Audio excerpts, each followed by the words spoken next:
रागिनी ने मामा जी, मामी जी और आशा काकी को नाश्ता करा दिया था और कार्तिक आज थोड़ा जल्दी ऑफिस चला गया था। सफर की थकान मिटाने के लिए आज मामा जी ऑफिस नहीं जा रहे थे और अपने कमरे में नाश्ता करके आराम कर रहे थे। रागिनी के कई बार कहने पर भी आशा काकी अपने कमरे में नहीं गईं। वे रागिनी के साथ मिलकर आगे के काम करने में उसकी मदद करने लगीं। आशा काकी काम के साथ साथ वहां हुई सारी बातें भी रागिनी के साथ साझा कर रही थीं। बातों ही बातों में आशा काकी के मुंह से वहां हुए संचित के जिक्र के बारे में भी निकल गया। मगर आशा काकी ने जल्द ही बात को संभाल लिया। मामी जी जब से सफर से आई थीं, तब से कम ही बात कर रही थीं और अपने कमरे में ही थीं। मामा जी मामी जी के इस व्यवहार को देखकर सोच में पड़ गए थे। इसलिए उन्होंने सोचा चलकर आशा से इस बारे में बात करनी चाहिए। हो सकता है समारोह में कोई घटना घटित हुई हो जिसके बारे में उन्हें नहीं पता हो। इसलिए मामा जी ने मामी जी को आराम करने के लिए कहा और खुद नीचे आशा काकी से बात करने आ गए। मामा जी को देखकर रागिनी ने कहा, मामा जी आप यहाँ क्या कर रहे हैं? आपको तो आराम करना चाहिए, सफर लंबा था, आप थक गए होंगे। जिस पर मामा जी ने कहा, कोई बात नहीं बेटा, वो बस मैं कमरे में थोड़ा बोर महसूस कर रहा था, इसलिए नीचे आ गया। रागिनी से ये सब कहते हुए मामा जी आशा काकी की तरफ देख रहे थे, जिसे देखकर रागिनी समझ गई कि शायद मामा जी को आशा काकी से कोई बात करनी है। रागिनी ने आशा काकी से कहा, काकी मुझे ऊपर अपने कमरे में कुछ काम याद आ गया, मैं जरा उसे पूरा करके आती हूँ। मामा जी रागिनी को ऊपर जाते देखते रहे। जब रागिनी अपने कमरे में चली गई, तब मामा जी ने आशा काकी की तरफ नजर घुमाकर देखा और उनसे पूछा, आशा कुछ हुआ है क्या जिसके बारे में मुझे पता होना चाहिए और मुझे ही नहीं पता? आशा काकी के चेहरे पर कुछ नासमझ के भाव आ गए। उन्होंने विनोद जी से कहा, मैं कुछ समझी नहीं भाई साहब, आप किस बारे में बात कर रहे हैं?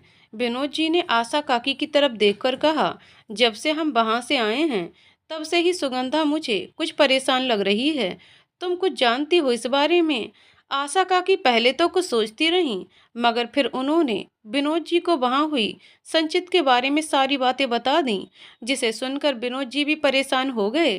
तब आशा काकी ने विनोद जी को समझाते हुए कहा, देखिए भाई साहब, ये समाज है, यहाँ के लोग ऐसे ही बिना सोचे समझे किसी के बारे में कुछ भी बातें बनाने लगते हैं।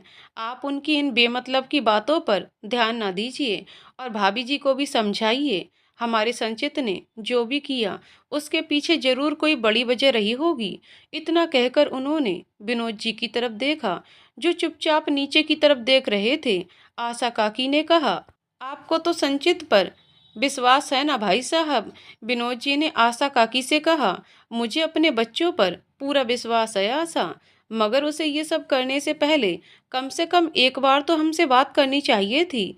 अगर वो हमसे बात करता तो शायद आज लोग ऐसे संचित के बारे में और रागिनी के बारे में कुछ भी अनाप शनाप ना बोलते। और इतना कहकर विनोद जी परेशान मन से अपने कमरे में आ गए। कमरे में आकर विनोद जी ने सुगंधा जी की तरफ देखा, जिनके हाथ में संचित की तस्वीर थी और आंखों में नमी। विनोद जी ने आकर सुगंधा जी के कंधे पर हाथ रख दिया। सुगंधा जी ने पलटकर विनोद जी की तरफ देखा। विनोद जी ने सुगंधा जी से कहा, अपने बेटे की याद आ रही है? सुगंधा जी ने कहा, इतने महीने हो गए ना, ना संचित ने फोन किया और ना ही वापस आया। ऐसी कौन सी मजबूरी थी जो संचित को ये सब करना पड़ा? अगर कोई मजबूरी थी भी तो कम से कम हमें तो बता सकता था। विनोद जी ने सुगंधा जी को संभालते हुए कहा, मुझे पता है सुगंधा, तुम्हें कौन सी बात परेशान कर रही है। अब तक मैं संचित से नाराज था और अब भी हूँ, पर अब मैं उसे ढूंढने की पूरी कोशिश करूंगा और वही हमारे सारे सवालों के जवाब देगा। उधर रागिनी जब अपने कमरे में आई तो उसने अपना फ़ोन चेक किया। फ़ोन पर व्हाट्सएप का नोटिफिकेशन आया हुआ था, जिसे खोलते ही रागिनी के चेहरे पर एक प्यारी सी मुस्कान आ गई। व्हाट्सएप पर कार्तिक का मैसेज था, जब मामा जी मामी जी की सेवा करने से फुर्सत मिल जाए तो कुछ प्यार भरे पल इस गरीब की झोली में भी डाल देना। रागिनी ने मैसेज देखकर कार्तिक को कॉल कर दिया। रिंग जाती रही, मगर कार्तिक ने कॉल पिक नहीं की। रागिनी ने खुद से ही कहा, हो सकता है बिजी हूँ, अभी मैसेज ही छोड़ देती हूँ। और इतना कहकर रागिनी ने कार्तिक को मैसेज भेज दिया। कार्तिक किसी मीटिंग में बिजी था और उसका फ़ोन साइलेंट था, इसलिए उसे रागिनी की कॉल आने के बारे में पता ही ना चला। जब कार्तिक मीटिंग खत्म करके अपने केबिन में गया तो उसने अपना फ़ोन चेक किया। रागिनी की मिस कॉल देखकर उसने तुरंत रागिनी को कॉल बैक किया। रागिनी अभी कपड़े प्रेस कर रही थी। उसने अपने फ़ोन की तरफ देखा जिस पर कार्तिक का नाम चमक रहा था।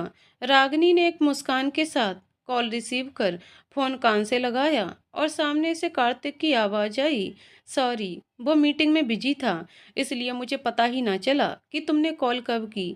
रागिनी ने इट्स ओके कहा और इसके बाद थोड़ी बहुत बात करने के बाद कार्तिक ने रागिनी से अपने थोड़ा लेट आने की बात कही और कॉल कट कर दी। रात के समय सब एक साथ बैठे खाना खा रहे थे।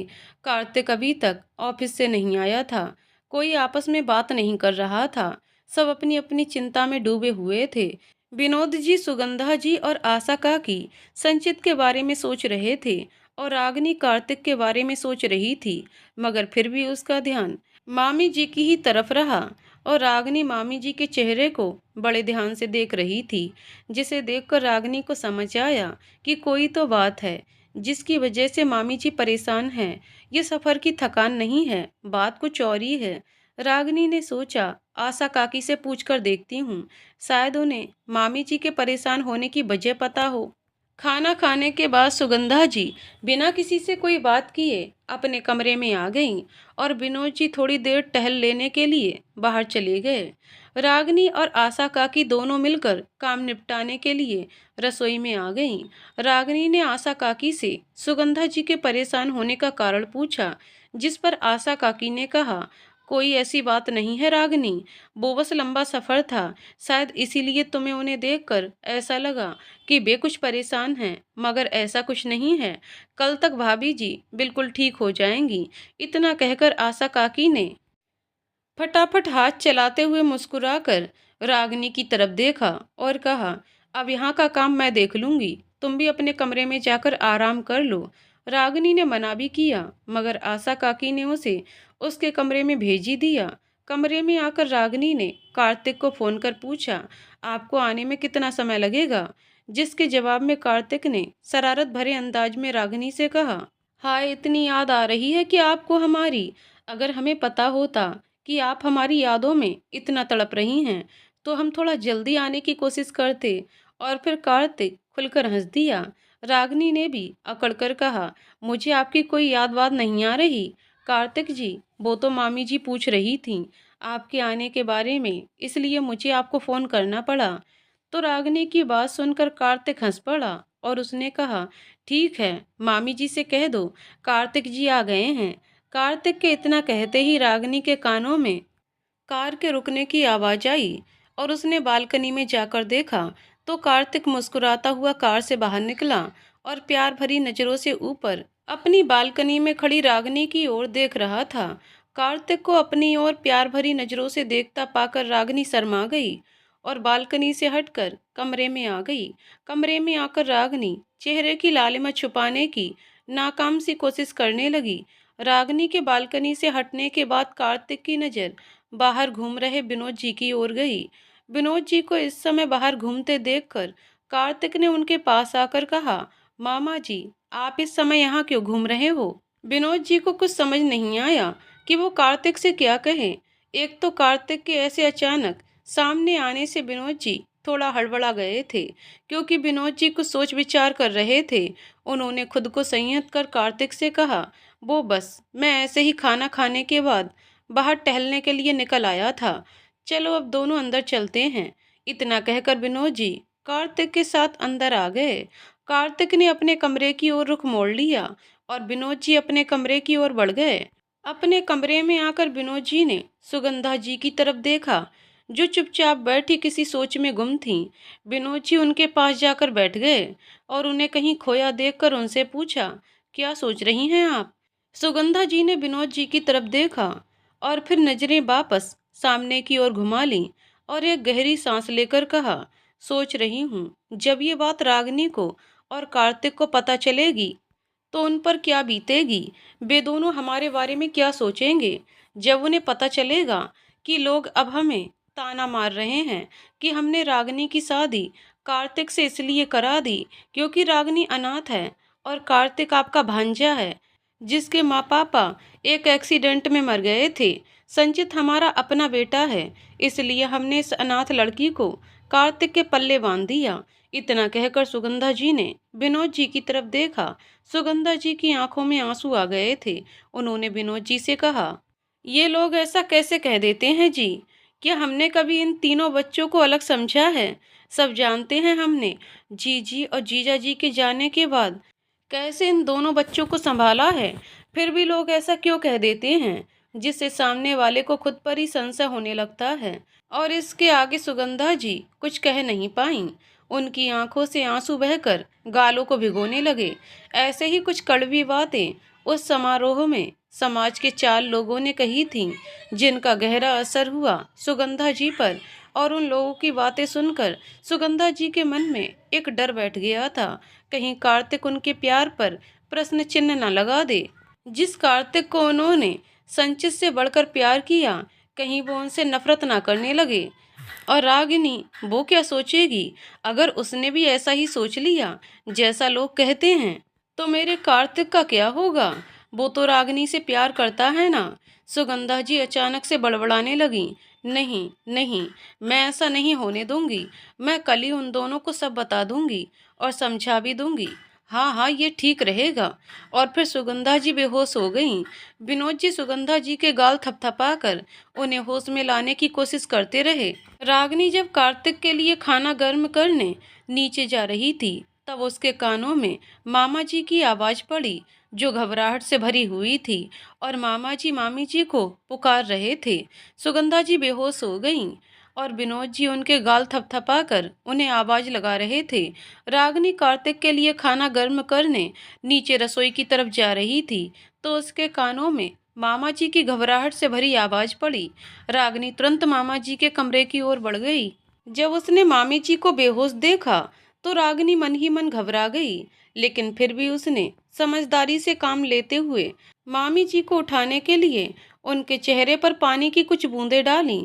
कार्तिक अपने कमरे से निकलकर खाना खाने के लिए नीचे जा रहा था, जब उसके कानों में मामा जी और रागिनी की आवाज़ पड़ी। कार्तिक के कदम मामा जी के कमरे की ओर बढ़ गए। मामा जी की हालत देखकर कार्तिक ने डॉक्टर को फ़ोन कर दिया और रागिनी मामी जी के पैरों को रगड़ने लगी। थोड़ी देर बाद डॉक्टर आ गए। इस समय डॉक्टर को आते देखकर आशा काकी हैरान रह गईं और बेबी कार्तिक के साथ साथ सुगंधा जी के कमरे की ओर बढ़ गईं, जो डॉक्टर को लेने नीचे चला आया था। कमरे में सुगंधा जी को बेहोश देखकर आशा काकी भी हैरान रह गईं। डॉक्टर सुगंधा जी की जांच करने लगे।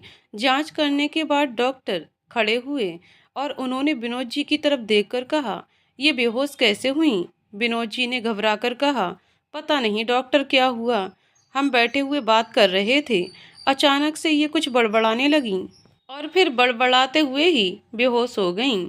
मेरी कुछ समझ ही नहीं आया कि ये अचानक हुआ कैसे। इतना कहकर विनोद जी सुगंधा जी की तरफ देखने लगे। डॉक्टर ने विनोद जी से पूछा, क्या ये किसी बात से परेशान थी? विनोद जी ने परेशान होते हुए कहा, हाँ, ये कल से ही बहुत परेशान थी। मैंने इन्हें समझाने की कोशिश की, मगर कोई असर नहीं हुआ। फिर भी ये परेशानी रही। डॉक्टर, चिंता की कोई बात नहीं है, कल सुबह तक इन्हें होश आ जाएगा। कार्तिक ने आगे बढ़कर पूछा, मगर मामी जी बेहोश हुई कैसे? डॉक्टर ने कार्तिक की तरफ देखकर कहा, आपकी मामी जी को हाई ब्लड प्रेशर की प्रॉब्लम है। आपकी मामी जी किसी बात को लेकर ज़्यादा परेशान रही होंगी, जिस वजह से ये बेहोश हो गईं। चिंता की कोई बात नहीं है, मैंने इंजेक्शन लगा दिया है, सुबह तक ये ठीक हो जाएंगी। इतना कहकर डॉक्टर ने सबको हिदायत दी कि कुछ दिनों तक कोई भी सुगंधा जी के सामने ऐसी बात ना करे जिससे उन्हें ये समस्या दोबारा हो। उनकी सेहत पर बुरा असर पड़ सकता है। और उसके बाद डॉक्टर कुछ और सामान्य हिदायत देकर चले गए। रागिनी मामा जी से कुछ पूछती उससे पहले ही कार्तिक ने मामा जी से मामी जी के बेहोश होने के पीछे की वजह जाननी चाहिए। पहले तो मामा जी टाल मटोल करते रहे, मगर जब रागिनी ने कहा, मामा जी कोई तो बात है जो मामी जी के साथ साथ आपको और आशा काकी को भी परेशान कर रही है। उस समारोह से आने के बाद से ही आप सब मुझे परेशान नजर आ रहे थे, मगर मुझे लगा सफर की थकावट होगी, पर अब मामी जी की हालत देखकर मुझे लग रहा है जरूर कोई गंभीर बात है। अब भी मामा जी बात टालने की कोशिश करने लगे, जिसे समझकर कार्तिक ने कहा, मामा जी, आप हम दोनों को अपना नहीं मानते। अगर मानते तो जरूर हमें बता देते कि आप सब किस वजह से परेशान हैं और क्यों मामी जी बेहोश हैं। मामा जी ने गुस्से से कार्तिक की तरफ देखा और कहा, लगता है बहुत बड़े हो गए हो जो अपने पराई की बात करने लगे हो। मैं नहीं चाहता था कि इस बात का असर तुम दोनों के बेहतर होते रिश्ते पर पड़े और हमारे दिए हुए प्यार, परवरिश और अपनेपन पर पड़े, इसलिए हम सब चुप रहे। लेकिन तुमने एक पल में कह दिया कि हम तुम्हें अपना नहीं मानते। मामा जी को गुस्से में देखकर कार्तिक ने उनके हाथों को पकड़ लिया, मगर मामा जी ने गुस्से में उसका हाथ झटक दिया, जिसे देखकर कार्तिक ने वापस से मामा जी का हाथ पकड़ लिया और इस बार पहले से भी ज्यादा मजबूती के साथ पकड़ लिया। मामा जी ने कार्तिक के हाथ से अपना हाथ छुड़ाने की कोशिश की, जिसे देख कार्तिक ने हल्की सी मुस्कान के साथ कहा, आप मेरे हाथ से अपना हाथ नहीं छुड़ा सकते मामा जी। इस बार कार्तिक ने ये बात थोड़ी जिद और बहुत सारे अपनेपन से भरकर कही थी, जिसे महसूस कर मामा जी की आंखों में हल्की सी नमी तैर गई। उन्होंने कार्तिक को गले लगाकर कहा, ये हाथ कभी मत छोड़ना और ना ही कभी हमारा विश्वास तोड़ना। कार्तिक ने भी मामा जी को गले लगाए कहा, मामा जी विश्वास रखिए, हमेशा सब पहले जैसा ही रहेगा। कार्तिक ने मामा जी को खुद से अलग किया और कहा, अब आप हमें बताएंगे कि ऐसी कौन सी बात है जिसकी वजह से आप सब इतने परेशान हैं। मामा जी ने कार्तिक और रागिनी की तरफ देखकर कहा, हम बाहर चलकर बात करते हैं। फिर मामा जी ने आशा काकी की तरफ देखा, मगर वे कुछ कहते उससे पहले ही आशा काकी ने कहा, मैं हूँ यहाँ भाभी जी का ध्यान रखने के लिए, आप बाहर बैठकर आराम से बात कर लीजिए। मामा जी ने हल्की सी मुस्कान के साथ आशा काकी को शुक्रिया अदा किया और कमरे से बाहर निकल गए। उनके पीछे पीछे कार्तिक और रागिनी भी चले गए। मामा जी नीचे हॉल में आकर बैठ गए। उन्होंने कार्तिक और रागिनी से अपने सामने बैठने का इशारा किया। मामा जी ने रागिनी की तरफ देखकर आराम से कहा, रागिनी बेटा, तुम्हारी शादी जब संचित के साथ तय की गई थी, उस वक्त सोहन भाई साहब ने हमें बता दिया था कि तुम उनकी अपनी बेटी नहीं हो। मामा जी के इतना कहते ही रागिनी के साथ साथ कार्तिक भी हैरान रह गया, क्योंकि यह बात उन दोनों में से किसी को भी नहीं मालूम थी कि घर में सब रागिनी के अनाथ होने की बात जानते हैं। मामा जी ने आगे कहा, सोहन भाई साहब ने बताया था कि तुम लगभग 2 साल की थीं जब उन्होंने तुम्हें गोद लिया था। रागिनी चुपचाप ये सारी बातें सुन रही थी, उसे इस बारे में कुछ भी नहीं मालूम था। मामा जी ने रागिनी की तरफ देखा, जिसके चेहरे पर एक खामोशी पसरी हुई थी। उन्होंने आगे कहा, सोहन भाई साहब ने कहा था कि ये बात हमारे बीच ही रहनी चाहिए।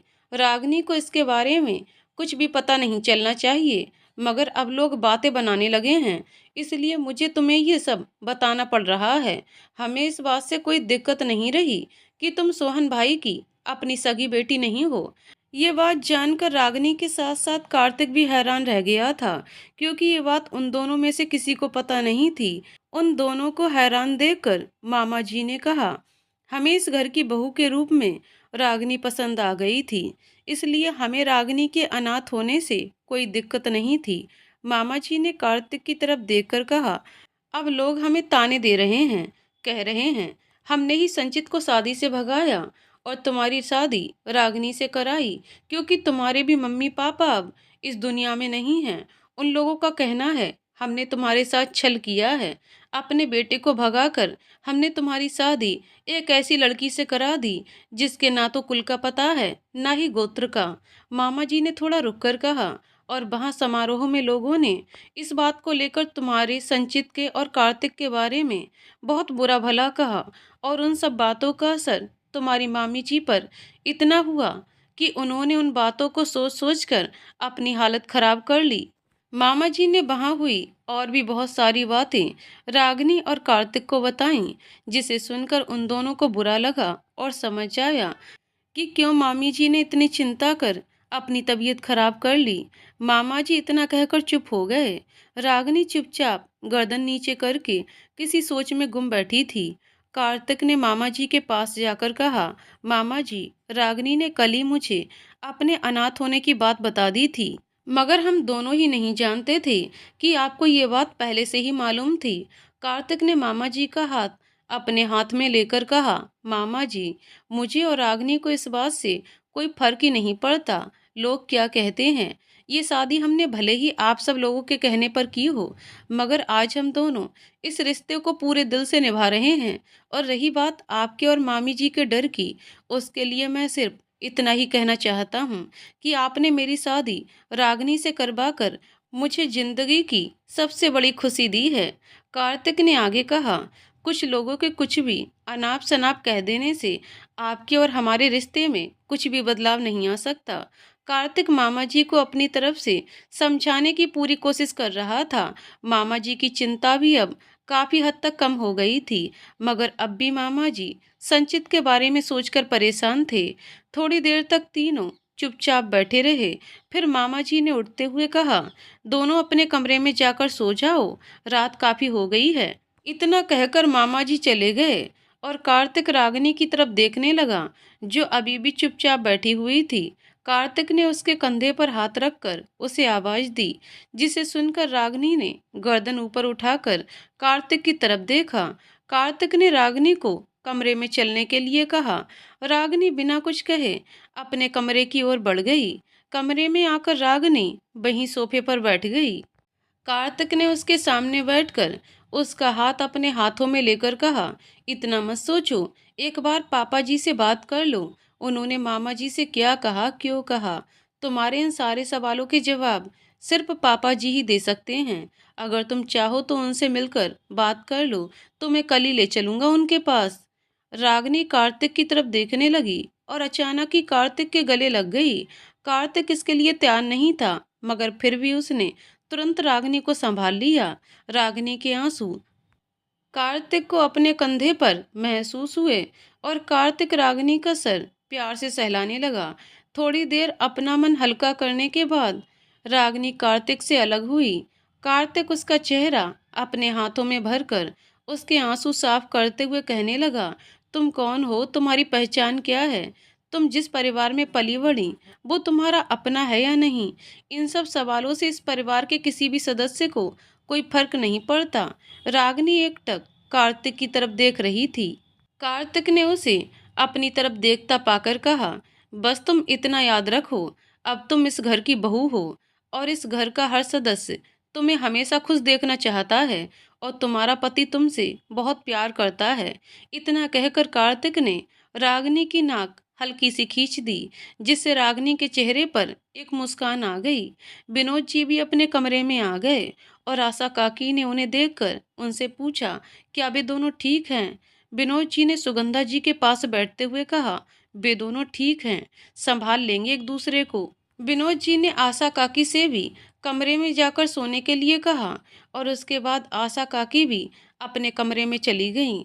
अगली सुबह तक सुगंधा जी को भी काफी आराम मिल चुका था, लेकिन फिर भी आशा काकी और रागिनी उनका पूरा ध्यान रख रही थीं। कार्तिक ने मन ही मन अब संचित को ढूंढने का फैसला कर लिया था, क्योंकि जब से संचित घर छोड़कर गया था तब से कार्तिक ने उसे संपर्क करने की बहुत कोशिश की, मगर कार्तिक के हाथ कुछ नहीं लगा। मगर इस बार कार्तिक हर सूरत में संचित को ढूंढ कर ही रहेगा और कार्तिक जानता था उसे शुरुआत कहाँ से करनी है। कार्तिक अब संचित को घर वापस लाने का विचार बना चुका था। उसे पूरा पता था शुरुआत कहाँ से करनी है। कार्तिक अपने केबिन में बैठा हुआ किसी सोच में गुम था। बहुत सोच विचार करने के बाद उसने नमन को फोन मिला दिया। अपने फोन पर इस वक्त कार्तिक की कॉल देखकर एक पल के लिए तो नमन भी हैरान रह गया। उसने फोन उठाकर कॉल रिसीव करते हुए फोन को कान से लगाते हुए मुस्कुराकर कहा, हेलो भाई, आज मेरी याद कैसे आ गई, वो भी इस वक्त। कार्तिक ने थोड़ा संजीदे लहजे में कहा, कुछ काम था, अगर तू बिजी ना हो तो क्या आज शाम तू मुझे मिल सकता है। कार्तिक का इतना संजीदा लहजा सुनकर नमन को और भी अधिक हैरानी हुई। नमन ने उससे पूछा, क्या हुआ भाई, तू ठीक तो है ना। भाभी, भाभी वो तो ठीक है ना? कहीं तेरे और भाभी के बीच कोई प्रॉब्लम तो नहीं हो गई? नमन ने अपने मन में आए सारे सवाल एक साथ कार्तिक से पूछ लिए। कार्तिक ने उसे रोकते हुए कहा, शांत भाई शांत, ऐसा कुछ भी नहीं है, सब ठीक है। नमन, भाई जब सब ठीक है तो तू इतना सीरियस साउंड क्यों कर रहा है? नमन ने अपने मन में आया सवाल कार्तिक से पूछ ही लिया। कार्तिक ने नमन से कहा, तू मुझे शाम को उस कॉफ़ी शॉप पर मिल जहां हम पहले मिला करते थे। नमन ने ठीक है कहकर फ़ोन रख दिया और कार्तिक के बारे में सोचने लगा। आखिर ऐसी क्या बात हो गई जो कार्तिक इतना परेशान लग रहा है। फिर उसने अपना सर झटक कर कहा, मेरे इतना सोचने से कुछ नहीं होने वाला और ना ही मुझे कुछ पता चलने वाला है। अब तो मुझे शाम तक का इंतजार करना पड़ेगा। और इतना कहकर नमन भी अपने काम में व्यस्त हो गया। शाम के समय एक कॉफ़ी शॉप में कार्तिक नमन का इंतजार कर रहा था। आकर सीधा कार्तिक के पास चला गया। जैसे उसे पता था कि कार्तिक उसे कौन सी टेबल पर बैठा मिलेगा। नमन जाकर उसके पास बैठ गया। उसके आते ही कार्तिक ने 2 कॉफ़ी ऑर्डर कर दी। नमन ने कार्तिक की तरफ देखकर कहा, अब बता क्या बात है, क्यों इतना परेशान है? कार्तिक ने नमन की तरफ देखकर कहा, यार मुझे तुम्हारे भैया से कुछ काम है, अगर उनका फ़ोन नंबर या उनका एड्रेस ही मिल जाए। नमन ने गौर से कार्तिक की तरफ देखकर उससे पूछा, तुझे मेरे भैया से क्या काम आन पड़ा? तू मुझे अपना काम बता तो हो सकता है मैं ही इस काम को कर दूं। अब कार्तिक नमन को कैसे समझाए कि उसे उसके भैया से कौन सा काम आन पड़ा है।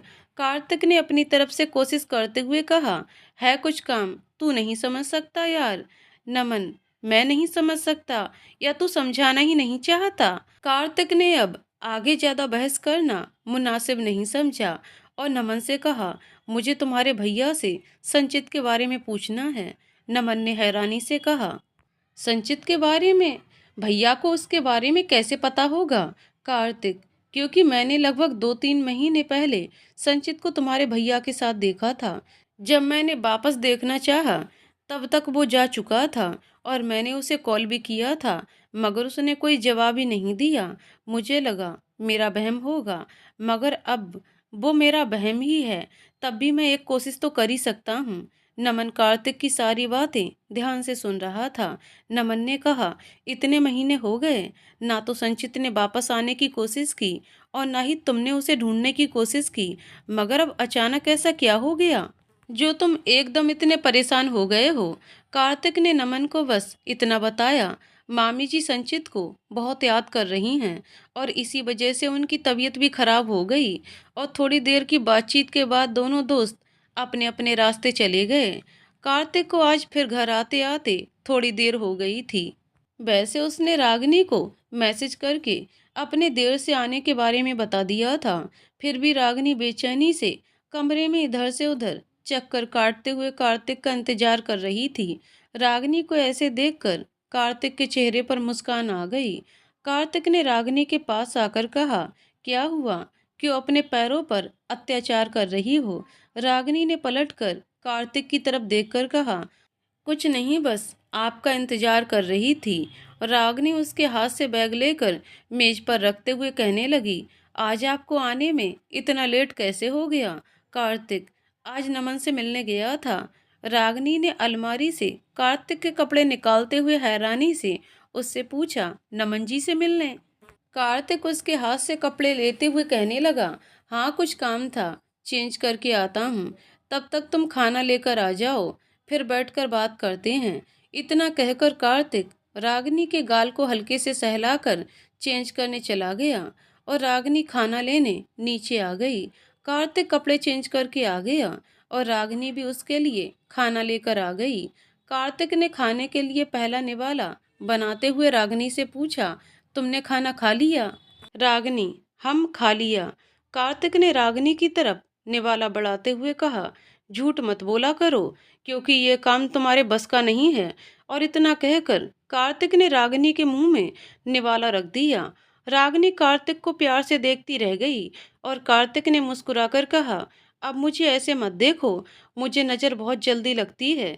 दोनों एक साथ खाना खाते हुए बातें करने लगे। कार्तिक ने मामी जी की तबीयत के बारे में पूछा और आज रागनी ने पूरा दिन क्या क्या किया सब पूछा। रागनी ने कार्तिक से कहा, आपने अपने देर से आने की वजह अब तक नहीं बताई और बातें पूछ ली दुनिया जहान की। कार्तिक ने रागनी की तरफ देखा और उसके गले में बाहें डालकर खड़ा हो गया।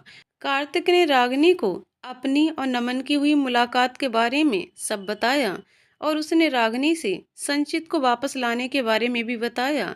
सारी बात सुनने के बाद रागनी ने कार्तिक से पूछा, तो आपने आगे क्या करने का सोचा है? मेरा मतलब है, आप नमन के भैया को कॉल करोगे या उस पते पर जाओगे जो नमन जी ने आपको दिया है? कार्तिक ने रागनी की तरफ देखकर कहा, तुम्हारे हिसाब से मुझे क्या करना चाहिए? रागनी ने कुछ सोचते हुए कहा, मेरे हिसाब से तो आपको उस पते पर जाकर देखना चाहिए। कार्तिक, मैं भी यही सोच रहा था, पर मामा जी से क्या कहकर जाऊं, कुछ समझ ही नहीं आ रहा। रागिनी, इसमें इतना क्या सोचना, कह दीजिए कि दोस्त से मिलने जा रहा हूँ, सिंपल। कार्तिक ने मुस्कुराकर रागिनी की तरफ देखकर कहा, ऐसा ही करता हूँ और 1-2 दिन बाद चला जाऊंगा। 2 दिन बाद कार्तिक मामा जी से किसी दोस्त से मिलने की बात कहकर नमन के भैया से मिलने चला गया। जाने से पहले कार्तिक ने नमन से एक बार फिर कन्फर्म कर लिया था कि नमन के भैया उस पते पर ही रहते हैं जो पता नमन ने उसे दिया था। शाम तक कार्तिक उस पते पर पहुंच गया था, मगर उसे घर ढूंढने में थोड़ी मुश्किल हुई थी। कार्तिक ने उस घर की डोरबेल बजाई। थोड़ी देर बाद एक लड़के ने दरवाजा खोला और उस लड़के को देखकर कार्तिक हैरान रह गया। उसे एक झटका सा लगा, क्योंकि जो लड़का उसके सामने खड़ा था वो कोई और नहीं बल्कि खुद संचित ही था, जिस संचित को ढूंढने के लिए कार्तिक यहाँ नमन के भैया से मिलने आया था।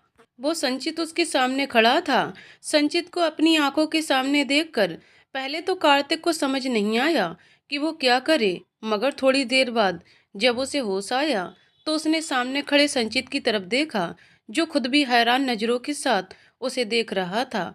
अपने सामने कार्तिक को देखकर संचित को भी समझ नहीं आ रहा था कि वो क्या करे। तभी उसके कानों में पारस नमन के भैया की आवाज आई, जो किचन से बाहर निकलता हुआ संचित से पूछ रहा था, क्या हुआ संचित, कौन है दरवाजे पर? मगर सामने दरवाजे पर कार्तिक को देखकर पारस भी हैरान रह गया। उसने जल्दी खुद को संभाल दिया और आगे बढ़कर कार्तिक को गले लगाते हुए कहा, कैसे हो कार्तिक? कार्तिक से अलग होकर पारस ने उसका हाथ पकड़कर घर के अंदर लेकर आते हुए कहा, अंदर बैठकर बात करते हैं। मुझे पता है संचित को यहाँ मेरे घर में देखकर तुम्हारे मन में बहुत सारे सवाल रहे होंगे।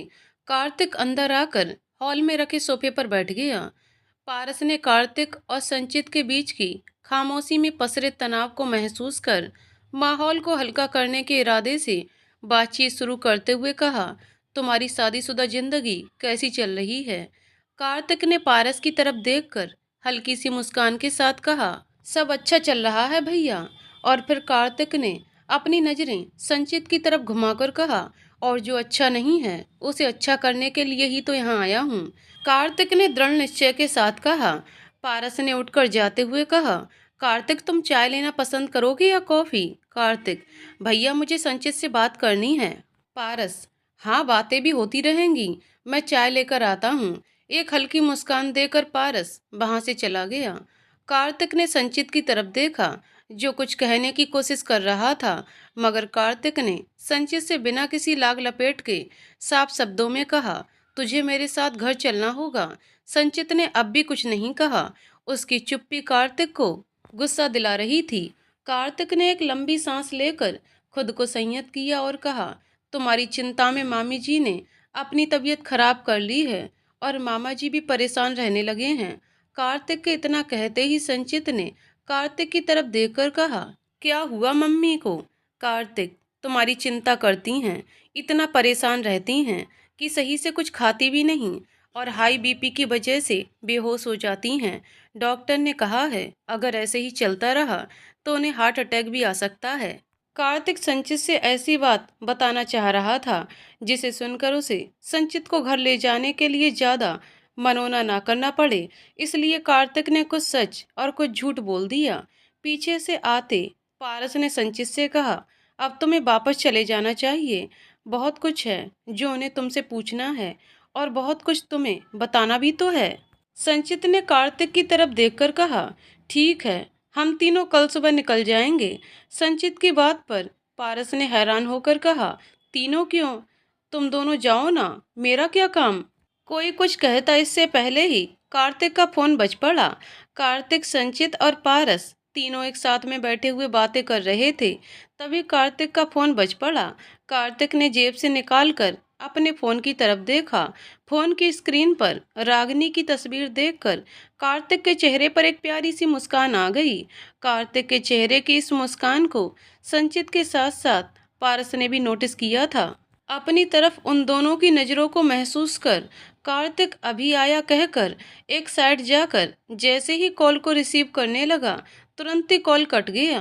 कार्तिक ने बिना कोई पल गवाए वापस कॉल मिला दिया। पहले ही रिंग जाने पर रागिनी ने कॉल रिसीव कर लिया। कार्तिक के कहने से ही पहले रागिनी बोल पड़ी, आप सही से पहुंच गए ना?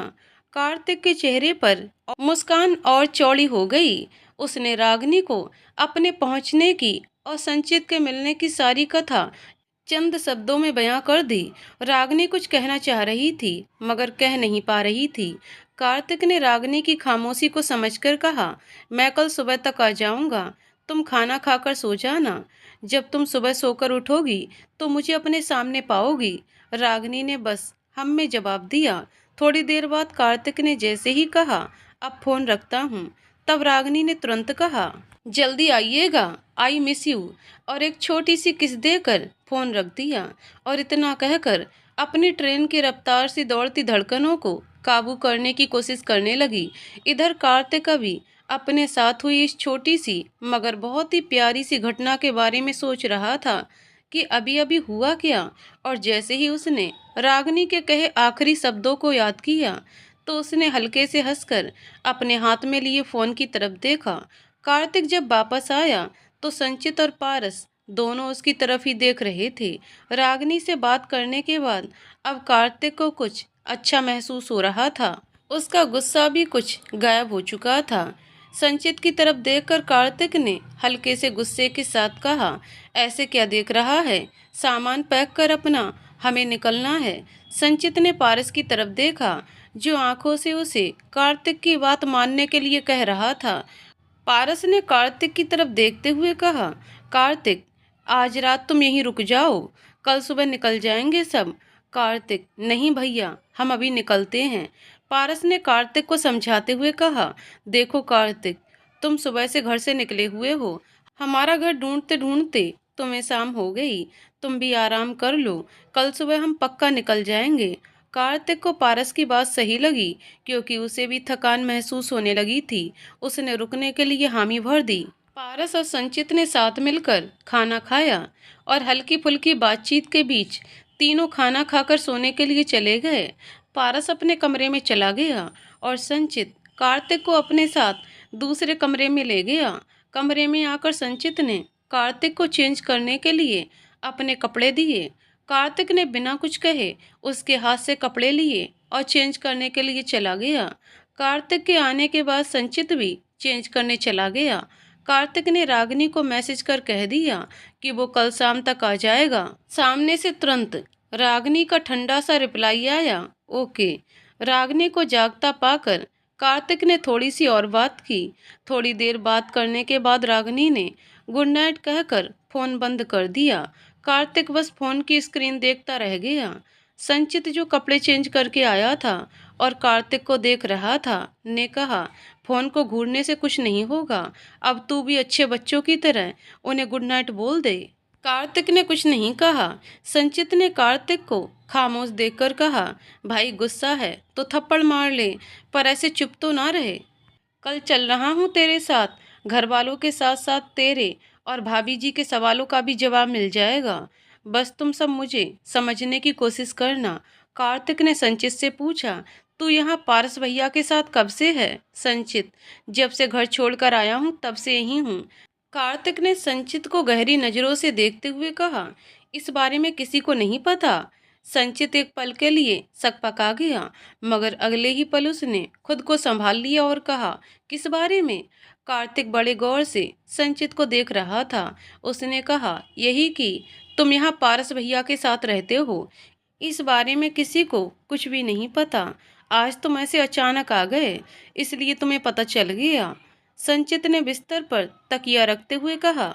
संचित ने कार्तिक को सोने के लिए कहा और खुद भी अपने बिस्तर पर लेट गया। दोनों अपनी अपनी सोच में गुम रहे। नींद कब आई किसी को कुछ पता ही ना चला।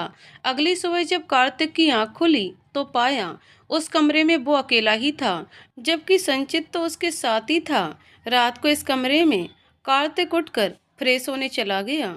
उसने बाथरूम में जाकर देखा, वहां कुछ कपड़े टंगे हुए थे और कपड़ों के ऊपर एक चिट लगी हुई थी जिस पर लिखा था, मैं मॉर्निंग वॉक पर जा रहा हूँ, ये कपड़े तुम्हारे लिए हैं, जल्दी तैयार होकर नाश्ते के लिए आ जाना। कार्तिक उस चिट पर लिखी हैंडराइटिंग को देखकर समझ चुका था काम किसका है। कार्तिक को पता था, जब भी वो संचित से नाराज हो जाता था या फिर उसे संचित पर गुस्सा आ जाता था तो संचित ऐसे ही उसके काम किया करता था। कार्तिक ने हल्के से हंसते हुए कहा, पागल है ये लड़का। कार्तिक तैयार होकर नीचे आ गया। संचित और पारस पहले से ही वहां मौजूद थे, जिसे देखकर कार्तिक हैरान रह गया। संचित ने मुस्कुराकर उसकी तरफ देखकर कहा, गुड मॉर्निंग भाई।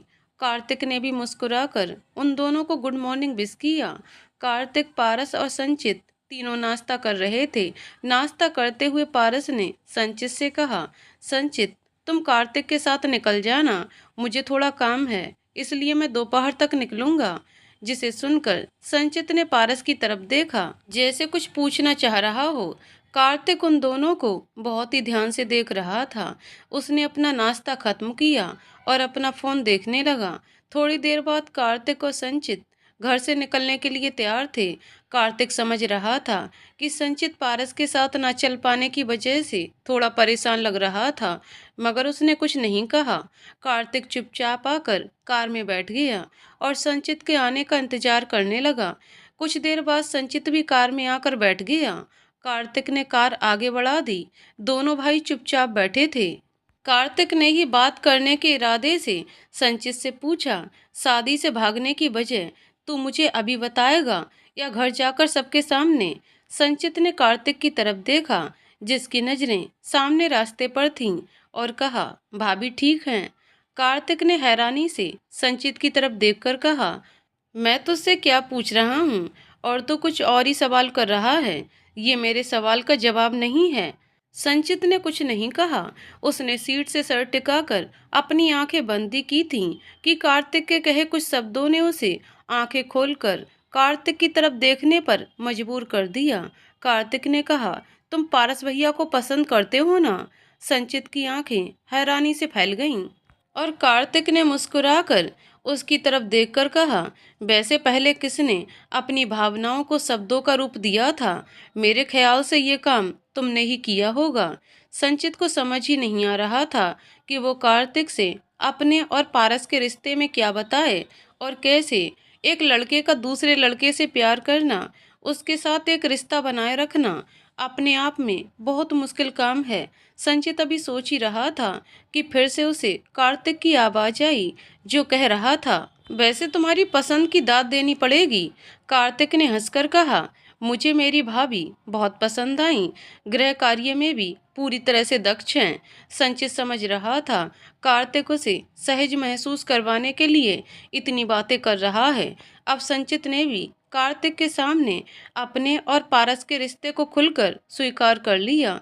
संचित समझ गया था उसे कार्तिक को अपने और पारस के रिश्ते के बारे में सब कुछ बता देना चाहिए, ताकि आने वाले समय में कार्तिक घर वालों के सामने उसके लिए खड़ा हो सके और घर वालों को इस रिश्ते के लिए राजी कर सके। अभी दोनों भाइयों को थोड़ा और सफर तय करना था। दोपहर हो गई थी। कार्तिक ने रास्ते में एक ढाबे पर पहुंचकर कार रोक दी। दोनों कार से उतरकर ढाबे की ओर बढ़ गए। दोनों भाइयों ने वहां खाना खाया। खाना खाकर कार्तिक ने रागिनी को फोन कर अपने सफर की स्थिति बताई और साथ ही ये भी बता दिया कि संचित उसके साथ ही आ रहा है। संचित ने भी फोन कर पारस से उसके निकलने के बारे में पूछा, जिस पर पारस ने उसे बताया, बस अभी निकल ही रहा हूँ, रात तक मैं भी अपने घर पहुँच जाऊँगा। संचित, हम ठीक है, ध्यान से आना और घर पहुँचकर मुझे एक मैसेज जरूर कर देना। पारस ने मुस्कुराकर उसे ठीक है कहा और फोन रख दिया। दोनों भाई आगे के सफर पर निकलने के लिए तैयार हो गए। इस बार कार चालक के स्थान पर संचित था और कार्तिक उसकी बगल वाली सीट पर विराजमान हो गया। अब संचित उसे अपने और पारस के मिलने की बातें बहुत ही सहज होकर बता रहा था। संचित, तुम्हें याद है कार्तिक, जब हम कॉलेज खत्म होने के बाद नमन के घर उससे मिलने गए थे? कार्तिक ने याद करते हुए कहा। हाँ याद है, जब उसने और तुमने मिलकर पार्टी की थी और तुम 3 पैक पीने के बाद ही उल्टियां करने लगे थे। इतना कहकर कार्तिक हंस पड़ा और संचित के चेहरे पर भी मुस्कान आ गई। संचित ने मुस्कुराकर कहा, उस दिन मैंने पहली बार पारस को देखा था। अब हैरान होने की बारी कार्तिक की थी, क्योंकि पारस किसी से नहीं मिलता था और नमन के दोस्तों से तो बहुत दूर रहता था। पारस कम बात करने वाला लड़का था। नमन के घर पर उसके कम ही दोस्त आते थे, जिनमें संचित और कार्तिक ही आते थे। संचित ने अपनी बात जारी रखते हुए कहा, उस रात उल्टियों की वजह से मेरी हालत खराब हो गई थी और मैंने तुझसे कहा था कि मैं थोड़ी देर बाहर घूम कर आता हूँ। मैं नमन के कमरे के बाहर निकलकर ऊपर जाने के लिए जैसे ही सीढ़ियाँ चढ़ने लगा, मेरा सर घूम गया और मैं गिरने को हुआ। मुझे लगा मैं गिर गया और इस डर से मेरी आंखें बंद हो गईं, मगर मुझे एहसास हुआ जैसे किसी ने मुझे पकड़ रखा है। मैंने आंखें खोलकर देखा तो सामने पारस को देखकर मैं एकदम उनसे डरकर सीधा खड़ा हो गया। संचित इस बात को बताते हुए हल्के से हंस दिया। कार्तिक संचित के चेहरे पर आते जाते हर उस भाव को अच्छे से समझ रहा था जो संचित उसे पारस की पहली मुलाकात के बारे में बता रहा था। संचित ने उस मुलाकात को याद करते हुए कहा, उस दिन पहली बार उन्होंने मुझे अपनी भारी सी आवाज में कहा था, जब संभल नहीं सकते तो पीते ही क्यों हो, और फिर वे मुझे वापस नमन के कमरे में छोड़कर चले गए थे। संचित ने कार्तिक की तरफ देखकर कहा, और जानते हो कार्तिक, उस दिन पहली बार मुझे उनके बारे में कुछ अलग ही महसूस हुआ था। कार्तिक ने संचित से पूछा, तुम्हें इस बात का एहसास कब हुआ कि तुम्हारे मन में पारस भैया के लिए जो एहसास पनप रहे हैं उन पर सिर्फ पारस भैया का ही अधिकार है? संचित कार्तिक से अपने और पारस के रिश्ते में बात कर रहा था। कार्तिक ने संचित से पूछा, तुम्हारे मन में पारस भैया के लिए जो एहसास हैं उन पर सिर्फ पारस भैया का ही अधिकार है, ये एहसास तुम्हें कब हुआ? कार्तिक के इस सवाल पर संचित के होठ मुस्कुराकर और चौड़े हो गए। उसने कहा, जानते हो कार्तिक, हमें किसी इंसान के प्रति अपने प्यार का, अपनी चाहत का एहसास कब होता है? कार्तिक को अपनी स्थिति याद आने लगी जब उसे रागिनी के प्रति अपनी चाहत का एहसास हुआ था। उसने खोए हुए अंदाज में कहा, जब हमारी चाहत हमसे दूर हो जाने वाली होती है। संचित ने कार्तिक को कहीं खोया देखा और उसने कार्तिक की बात से ही सहमति जताते हुए कहा, बिल्कुल सही, और बस इसी डर ने मुझे मेरे एहसासों से रूबरू करवाया। मैं हमेशा पारस के प्रति अपनी इन भावनाओं को, अपने इन खूबसूरत एहसासों को नकारता रहा, मगर एक दिन जब मैंने पारस को एक लड़की से गले मिलते देखा और उस लड़की को पारस को प्रपोज करते देखा, उस वक्त ऐसा लगा जैसे बिना किसी आवाज़ के, एकदम खामोशी के साथ मेरे अंदर कुछ टूट कर बिखर गया। उस वक्त मुझे समझ आया कि मुझे पारस से प्यार हो गया है। संचित ने थोड़ा रुक कर कहा, मगर सबसे बड़ी मुश्किल थी अपने इन एहसासों से पारस को भी परिचित करवाना, और इसके लिए मैंने उसके आसपास रहने के लिए तरकीब लगाई। नमन से बात करके मैं पारस की कंपनी में ही काम करने लगा, वो भी उसका पर्सनल असिस्टेंट बनकर, और पारस ने नमन के कहने पर मुझे जॉब पर भी रख लिया। बस फिर क्या था, मैं कोई भी मौका नहीं छोड़ता था उनका ध्यान अपनी ओर आकर्षित करने का। धीरे धीरे मेरी कोशिश रंग लाई और एक दिन उनका अच्छा मूड देखकर मैंने उन्हें डिनर के लिए पूछा और उस डिनर पर ही मैंने उन्हें प्रपोज कर दिया। संचित ने हंसकर कार्तिक से कहा, और जानते हो कार्तिक, पारस ने मुझे क्या कहा? कार्तिक ने नामे गर्दन हिलाकर कहा, मुझे कैसे पता होगा? संचित ने मुस्कुराकर कहा, पारस ने कहा, तुम्हें इतनी मेहनत करने की जरूरत ही नहीं थी, तुम ये मुझसे प्यार नहीं करते, बल्कि मुझे भी तुमसे प्यार है और इसलिए मैं तुमसे दूर रहता था। ये बात मेरे लिए किसी झटके से कम नहीं थी। मुझे हैरान देखकर पारस ने मेरे हाथ पर अपना हाथ रखते हुए कहा था, मैं तुम्हें पहले दिन से ही पसंद करता था, मगर कभी हिम्मत ही नहीं कर पाया। तुम्हारी कोशिशों को मैं भी समझ रहा था और अब मुझे मज़ा आने लगा था। तुम्हारी कोशिशों को देख देख कर मैं चाहता था कि तुम आगे बढ़कर इस रिश्ते की शुरुआत करो। संचित ने रुककर एक गहरी सांस ली और कहा, अब हमारा रिश्ता बहुत ही खूबसूरती से आगे बढ़ रहा है, मगर अब हम दोनों को ही अपने अपने घर वालों को मनाना होगा। कब तक हम ऐसे रहेंगे? मैंने इस बारे में पारस से कई बार बात करने की कोशिश की, मगर हर बार वो अपने घर वालों के सामने हिम्मत हार जाता है और अब मैं समझ सकता हूँ उनके साथ ऐसा क्यों होता है। कार्तिक ने संचित को हिम्मत देते हुए कहा, माना कि घर वालों को हम इस अनोखे रिश्ते के लिए मनाना बहुत ही मुश्किल भरा काम है, मगर मेरे भाई, जब प्यार किया तो डरना क्या। और इतना कहकर कार्तिक ने संचित की तरफ अपनी दाईं भौं उचका दी, जिसे देखकर संचित ने कार्तिक को ताना मारते हुए कहा, कह भी देखो कौन रहा है जो सिर्फ भाभी की कही और शादी तय होने की झूठी बात सुनकर ही आधी रात को घर शराब पीकर आया था। कार्तिक ने इस बात का संचित को कोई जवाब नहीं दिया और एक बार फिर कार में खामोशी छा गई। एक बार फिर दोनों भाई अपनी अपनी सोच में गुम हो चुके थे। रागनी शाम से ही कार्तिक का इंतजार कर रही थी। जब से रागनी ने संचित के आने के बारे में सुना था, तब से ही उसे एक अजीब सी बेचैनी हो रही थी। साथ ही उसे इस बात की चिंता भी खाई जा रही थी कि पता नहीं मामा जी मामी जी इतने महीनों बाद संचित को अपने सामने देखकर कैसे रिएक्ट करेंगे। रागनी ने सोचा, कार्तिक को फोन कर उसके आने में कितना समय है पूछ लेना चाहिए। रागनी ने कार्तिक को कॉल करने के लिए फोन उठाया ही था कि उसके कानों में कार रुकने की आवाज आई। रागनी ने बाहर जाकर देखा तो पाया ये तो मामा जी आए हैं ऑफिस से। रागनी को बाहर आया देखकर मामा जी ने उससे पूछा, रागनी बेटा तुम यहाँ? रागनी को कुछ समझ नहीं आया कि वो मामा जी से क्या कहे। वो कुछ कहती उससे पहले ही मामा जी ने मुस्कुराकर कहा, फोन करके पूछ लो कार्तिक से, वैसे वो थोड़ी देर में आने वाला है। उसने मुझे फोन किया था और घर जल्दी आने के लिए कह रहा था। इतना कहकर मामा जी अंदर चले गए और रागनी वहीं खड़ी रह गई। अब उसे अपने इस व्यवहार से खुद में ही एक झेप महसूस हो रही थी। विनोद जी को जल्दी आया देखकर आशा काकी को भी थोड़ी हैरानी हुई, मगर उन्होंने सोचा शायद भाभी जी की तबीयत थोड़ी खराब है, इसलिए जल्दी आ गए हों। सुगंधा जी भी नीचे आ गईं। रागनी, आशा काकी, मामा जी और मामी जी के लिए चाय बनाकर ले आई। तीनों चाय पी रहे थे कि तभी सबको कार रुकने की आवाज़ सुनाई दी, जिसे सुनकर आशा काकी ने रागिनी की तरफ देखकर कहा, लगता है कार्तिक आ गया। रागिनी जाकर देखना जरा।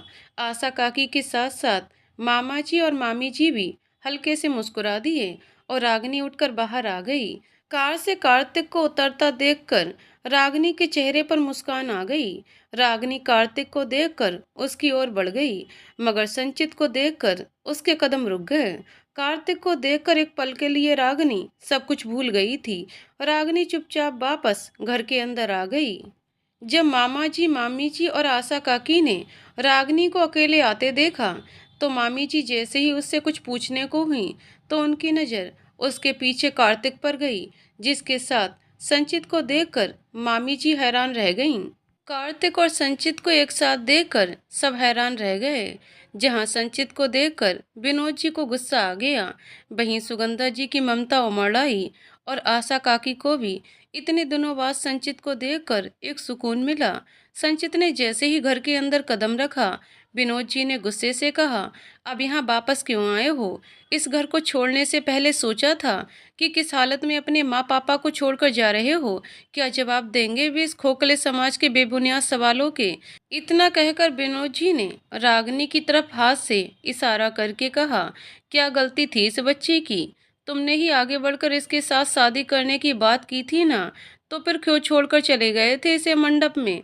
संचित ने कुछ नहीं कहा क्योंकि वो जानता था उसके पापा जो भी सवाल उससे कर रहे हैं वे सवाल अपनी जगह बिल्कुल सही हैं। सुगंधा जी ने आगे बढ़ते हुए कहा, पहले उसे अंदर तो आने दीजिए, फिर अपने सवाल जवाब करते रहना। जिस पर विनोद जी ने सुगंधा जी को एक नज़र घूर कर देखा मगर कहा कुछ नहीं। कार्तिक संचित का हाथ पकड़कर उसे अंदर ले आया। संचित के अंदर आते ही सुगंधा जी ने उसे गले लगा लिया। एक माँ की ममता इतने महीनों बाद अपने बेटे को अपनी आंखों के सामने देखकर आंखों से पानी बह निकलने को तैयार थी, मगर सुगंधा जी ने संभाल लिया था खुद को। संचित जैसे ही सुगंधा जी से अलग हुआ तुरंत उसके कानों में विनोद जी की आवाज़ पड़ी, अब बताने का कष्ट करोगे? क्यों हमारी इज्जत उछालने की तैयारी करके निकल गए थे तुम यहाँ से? संचित ने विनोद जी की तरफ देखते हुए कहा, आप मेरा विश्वास करेंगे? जो भी मैं आप सबको बताऊंगा उसे सुनने के बाद आप सब मुझे समझने की कोशिश करोगे? विनोद जी ने कहा, तुम बातें बनानी बंद करो, बस इतना बताओ, तुम शादी वाले दिन क्यों भाग गए थे? जब तुम्हें शादी नहीं करनी थी तो इतना नाटक किस लिए किया? क्यों इस मासूम बच्ची की जिंदगी का मजाक बनाकर रख दिया तुमने समाज के सामने? संचित ने हिम्मत करके कहा, ये सब मैंने अपने प्यार को पाने के लिए किया और रागिनी जी को बचाने के लिए। इतना सुनते ही सब हैरान रह गए और सबसे ज़्यादा हैरानी थी रागिनी को, क्योंकि उसे तो समझ ही नहीं आ रहा था किससे बचाने के लिए संचित जी ने ऐसा किया। संचित ने आगे कहा, मुझे रागिनी जी से शादी करनी ही नहीं थी क्योंकि मैं किसी और से प्यार करता था। इतना कहकर संचित ने रागिनी की तरफ देखकर कहा, आपको याद है आपकी शादी की बात चल रही थी और वहाँ रिश्ता तय होते ही लड़के वालों ने जल्द से जल्द शादी करने की बात कही थी। रागिनी याद करने लगी, ये वही बात थी जिसे उसने राधा काकी के साथ साझा की थी और जिसे सुनकर कार्तिक का दिल टूट गया था और साथ ही साथ रागिनी का भी। रागिनी ने हाँ में गर्दन हिलाकर कहा, हाँ याद है, वे लोग कुछ ज़्यादा ही जल्दी कर रहे थे शादी के लिए। तब संचित ने बताया, क्योंकि उन्हें आपके जरिए आपके पापा का इस्तेमाल कर आपके पापा की कंपनी से कुछ इन्फॉर्मेशन निकालनी थी जिसके जरिए वे लोग उस कंपनी का दिवाला निकलवा सकें। रागिनी के साथ साथ सब हैरान रह गए। संचित ने अपनी बात जारी रखते हुए कहा, आपके पापा उस ऑफिस के काफ़ी पुराने और बहुत ही ईमानदार कर्मचारी हैं, इसलिए आपके पापा को पता होता है कि किस प्रोजेक्ट की फाइल कहाँ पर है और उस प्रोजेक्ट पर कौन काम कर रहा है। जिस प्रोजेक्ट की इन्फॉर्मेशन उन लड़के वालों को चाहिए थी उस प्रोजेक्ट पर आपके पापा काम कर रहे थे, इसलिए उन लोगों ने आपको टारगेट किया। रागिनी के लिए ये बहुत बड़ा झटका था। लोग अपने स्वार्थ के लिए किस हद तक गिर सकते हैं इसका कोई पैमाना ही नहीं है। संचित की बात सुनकर विनोद जी ने कहा, गलती कम तो नहीं हो जाती ना इस बात से तुम्हारी? संचित, मैं जानता हूँ पापा, मैंने बहुत बड़ी गलती की है, मगर मैं ये गलती नहीं करता अगर कार्तिक यहाँ होता। अब चौंकने की बारी कार्तिक की थी। कार्तिक की आंखें बड़ी हो गईं। अब उसने संचित की तरफ देखा, जिसे देखकर संचित ने कहा, ऐसे मत देख जैसे तुझे कुछ पता ही नहीं। कार्तिक अभी भी हैरान परेशान सा संचित की तरफ देख रहा था। संचित ने कहा, उन लड़के वालों के ये नेक इरादे बताने के लिए ही मैंने तुझे कितनी ही बार फ़ोन किया, मगर तुमने मेरी बात पूरी सुने बिना ही फ़ोन रख दिया।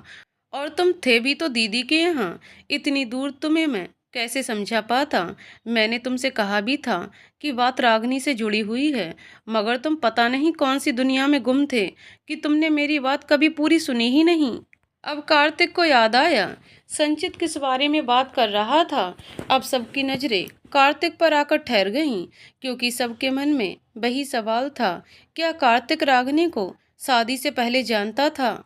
आगे की कहानी अगले वीडियो में। तो दोस्तों, आपको कहानी कैसी लगी कमेंट करके जरूर बताइएगा। कहानी पसंद आई हो तो वीडियो को लाइक शेयर करें और चैनल को सब्सक्राइब करें। कहानी को पूरा सुनने के लिए बहुत बहुत धन्यवाद दोस्तों।